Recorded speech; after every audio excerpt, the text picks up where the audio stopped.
नमस्कार, जय श्रीराम. मी प्रणित राजेंद्र सोनी. यंदा या निवडणुकीमध्ये प्रभाग क्रमांक इतर अंबापेठ कॉर्पोरेशन नमुनामधून मला भाजपाच्या वतीने उमेदवारी मिळाली होती. काही मोजक्या मतांनी माझा पराभव झाला. मी या व्हिडिओच्या माध्यमातून सांगू इच्छितो, भारतीय जनता पार्टीतले अमरावती शहरातले सगळे नेते मंडळी, सगळे नेते माझ्या पाठीशी खंबीरपणे उभे होते. माझ्या प्रचारासाठी, माझ्या बूथच्या उद्घाटनासाठी सगळे लोक आले होते. सगळ्या लोकांनी मला भरभरून प्रतिसाद दिला, माझ्यासाठी मतं मागितले.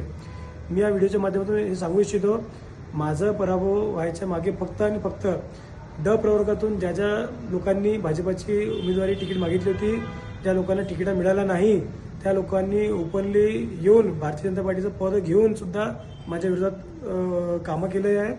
आणि माझा जो पराभव झाला त्याच्या मागे मी फक्त आणि फक्त त्या लोकांना जबाबदार ठरवतो आहे. आणि सद्यस्थितीत प्रसारमाध्यमांमध्ये जे पत्राचा आणि सह्याचा जो इश्यू चालू आहे त्याच्याशी माझं काही घेणं नाही आहे. या व्हिडिओच्या माध्यमातून फक्त मी एवढंच सांगेन. नमस्कार, जय श्रीराम.